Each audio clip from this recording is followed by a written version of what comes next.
Hello everyone, welcome to the Precious World. Here we come with another lecture, Laplace transformation. First of all, look at its definition, its general formula. Let ft be a function of t defined for all positive values of t. Then Laplace transform of ft denoted by Laplace of ft is defined by Laplace of ft is equal integral with limits 0 to infinity e minus st dot f of t dt. This is our general formula. इस formula को use करते हुए हम Laplace find कर सकते हैं किसी भी फंक्शन का, यानी कि हम किसी भी फंक्शन का जो है वो लेप्लास फाइंड कर सकते हैं यहाँ पर जो है इस फार्मूले को यूज़ करते हुए। अब यहाँ पर मैंने कुछ इम्पोर्टेंट फंक्शंस का लेप्लास जो है वो लिखा है, लेकिन हम यहाँ पर सिर्फ और सिर्फ मैंने उन लिखा है कि इसलिए अगर मैं 1 का लेप्लास ले रही हूँ तो उसका आंसर मेरे पास क्या आ रहा है, सिर्फ मैंने ये लिखा है। हम आने वाली वीडियोस में देखेंगे कि किस तरीके से इसका प्रॉपर जो है वो इसका आंसर कैसे आया है, इसका लेप्लास हमने कैसे फाइंड किया है, हम ये जो है वो नेक्स्ट वीडियोस में हम ये देखेंगे। अब सबसे पहले अगर हम देखें 1 का, अगर ये मेरे पास अगर फंक्शन मेरे पास 1 है उसका मैं लेप्लास ले रही हूँ तो मेरे पास आंसर आता है 1/s। अगर मेरे पास फंक्शन t है उसका लेप्लास हम लें तो मेरे पास आंसर आएगा 1/s²।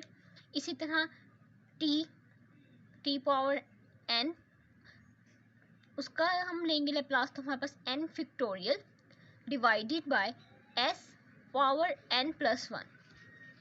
इसी तरह हमारे पास ये मैंने यहाँ पर 10 जो है वो शो किए हैं और इनका मैंने लेप्लास जो है वो इसका आंसर लिखा हुआ है कि अगर मैं इस फंक्शन का लेप्लास लूँगी तो उसका क्या आंसर आएगा, ये सिंपली वो लिखा हुआ है। आगे जो हमारे फंक्शंस आगे जो है वो क्वेश्चंस होंगे उसमें ये यूज़ होगा, इसलिए मैंने एक जो है वो टेबल की सूरत में यहाँ पर लिख दिया है ताकि ये जो है हमें वैसे भी ज़ुबानी भी पता होने चाहिए। ज़रूरी नहीं है कि हम इसके लिए पहले पूरा क्वेश्चन सॉल्व करेंगे। जहाँ पूछा जाए आपसे कि लेप्लास ऑफ टी क्या है तो तब तो हमने सॉल्व करके बताना है, जो मैं बताऊँगी आज कि कैसे करना है।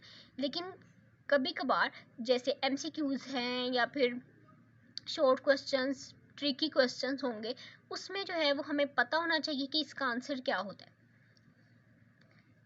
आज जो है वो आज सिर्फ और सिर्फ हम लेप्लास देखेंगे कि किस तरीके से लेप्लास 1 का लेप्लास कैसे फाइंड करते हैं, और हम देखेंगे लेप्लास ऑफ t किस तरह से फाइंड किया जाता है।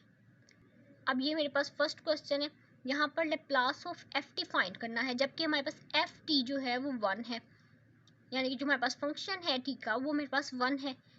तो हम यहाँ पर लेप्लास ऑफ ft, ये मैंने सबसे पहले इसका जो जनरल फार्मूला था वो लिख दिया। Laplace of ft 0 to infinity जो भी हमने देखा है e power minus st f of t dt। अब यहाँ पर जहाँ पर ft है वहाँ पर हमने 1 लिख देना है, क्योंकि हमने यहाँ पर बताया है कि हमारे पास फंक्शन जो है वो 1 है, तो हम यहाँ पर 1 लिखेंगे। 1 डॉट यहाँ पर 1 लिख देंगे, e माइनस एस टी ऐसे ही आ जाएगा as it is d t. अब मेरे पास जो इसका इंटीग्रेशन जो करनी है e minus S T D T ये रह जाएगा। अब इसकी इंटीग्रेशन कैसे करनी है, जब हम डेरिवेटिव लेते हैं तो डेरिवेटिव में हम क्या करते हैं, पावर रूल लगाते हैं। इसमें क्या करना होता है, इसमें जो पावर का डेरिवेटिव होता है वो डिवीजन में लिख देना होता है।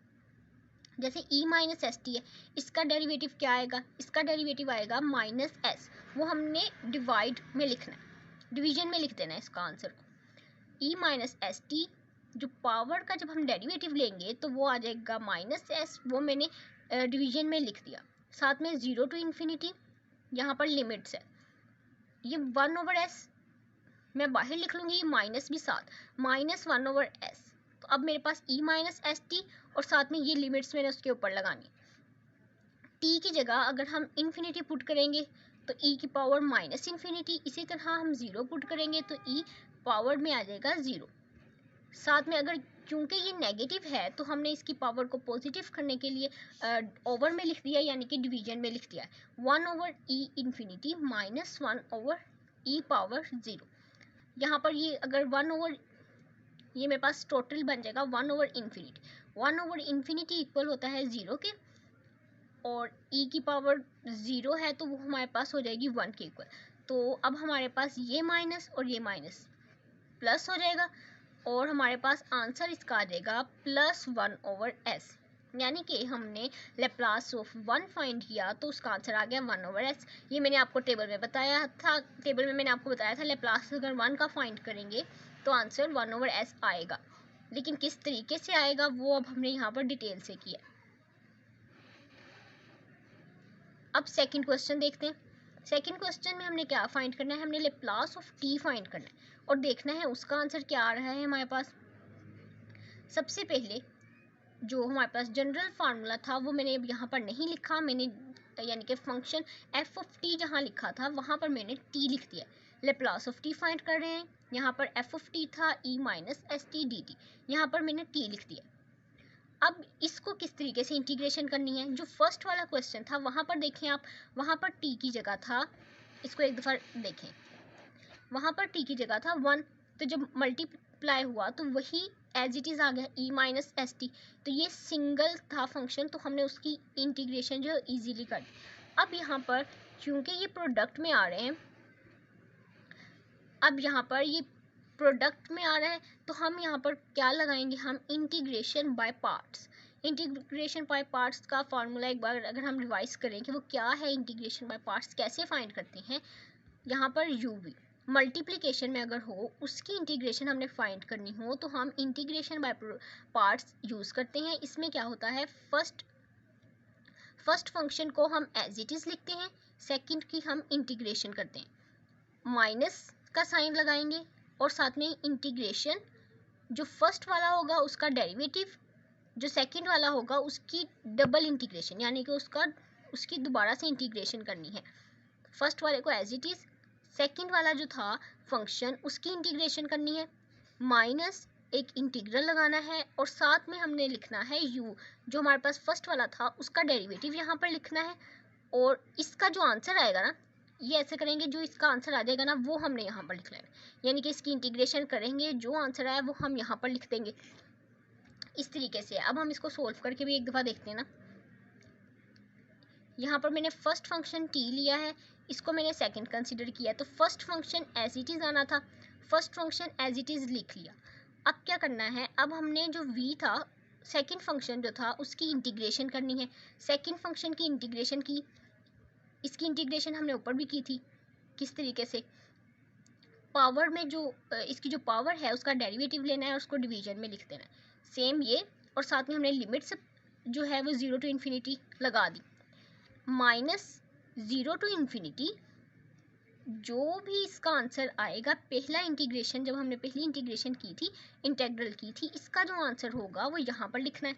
इंटीग्रल के साथ इंटीग्रल लिखा, 0 to इन्फिनिटी ये वाला इंटीग्रल लिखा, उसके बाद जो भी इसका आंसर था वो यहाँ पर लिख देना है और साथ में हमने फर्स्ट वाले का यहाँ पर डेरिवेटिव लेना है। डेरिवेटिव फर्स्ट का अगर हम t with respect to t लेते हैं तो वो 1 ही आएगा। यहाँ तक क्लियर है। अब नेक्स्ट यहाँ से हम -1/s कॉमन लिया है, t over e S T लिख दिया और 0 to इन्फिनिटी, यहाँ पर हम इसकी लिमिट्स जो है वो लगा देंगे सेकेंड स्टेप में। 1/s यहाँ से भी कॉमन लिया तो 0 to infinity e minus S T D T, ये हो गया। अब यहाँ पर अगर हम इसकी लिमिट्स लगा दें, t की जगह हम इन्फिनिटी पहले पुट करें तो ये आ जाएगा, अगर 0 पुट करेंगे तो हमारे पास ये बन गया। अब सबसे पहले इस वाली को ही देख लें, 0 हो रहा है। इन्फिनिटी 1/इन्फिनिटी अगर मैं करूँ, मैंने आपको काफ़ी लेक्चर्स में बताया है, समथिंग ओवर इन्फिनिटी, ऊपर कुछ भी हो नीचे इन्फिनिटी अगर होगा तो हमारे पास आंसर 0 हो जाएगा। ये 0 और ये ऑलरेडी 0 था, जब इसको इसके साथ मल्टीप्लाई करेंगे तो वो वैल्यू भी 0, यानी कि पूरी टर्म जो है वो 0 होगी। अब हम देखते हैं इस वाली साइड को, ये तो 0 हो गई है, +1/s, यहाँ पर इसकी इंटीग्रेशन, ये तो वैसे ही क्वेश्चन हो गया जैसे हमने पहले किया था, e माइनस एस टी, फिर इसकी इंटीग्रेशन वैसे ही आएगी, फिर हमने लिमिट्स अप्लाई की हैं। लिमिट्स अप्लाई करेंगे तो हमारे पास 1/s, ये वाला s भी अगर हम बाहर कॉमन ले लें तो हमारे पास प्लस था और ये minus, plus minus minus 1 over S square 1 over E infinity minus 1 over E power 0। तो इसका आंसर क्या हो जाएगा, ये 0 और इसका आंसर आ जाएगा 1, यानी कि ये 1 over S square minus 1 over S square, इसका आंसर 0 माइनस 1। तो हमारे पास जब हम इसको 0 के साथ मल्टीप्लाई करेंगे 1 ओवर एस स्क्वेयर को, तो ये 0 हो जाएगा। जब इसके साथ मल्टीप्लाई करेंगे तो ये माइनस माइनस प्लस, तो मेरे पास आंसर आ जाएगा 1 ओवर एस स्क्वेयर। तो अगर हम लेप्लास टी का फाइंड करेंगे तो उसका आंसर आ जाएगा 1 ओवर एस स्क्वेयर। तो आज हमने जो है वो लेप्लास ट्रांसफॉर्मेशन, सबसे पहले हमने डेफिनेशन को देखा, फिर हमने इसका जनरल फार्मूला जो था उसे देखा है, फिर हमने इम्पोर्टेंट लेप्लास के फंक्शंस का इम्पोर्टेंट देखा है कि कौन से फंक्शंस का क्या लेप्लास हो सकता है, हमने टेबल देखा। और उसके बाद हमने ये 2 क्वेश्चंस किए हैं जिसमें हमने डिटेल से बताया है कि किस तरह से लेप्लास ऑफ 1 जो है वो 1 ओवर एस आया है और कैसे Laplace of T 1 over S square आया। बाकी जो टेबल में बाकी भी जो थे फंक्शंस, उनका लेप्लास हम नेक्स्ट वीडियोस में करेंगे। Hopefully you understand all of this questions in the best way, in the easiest way.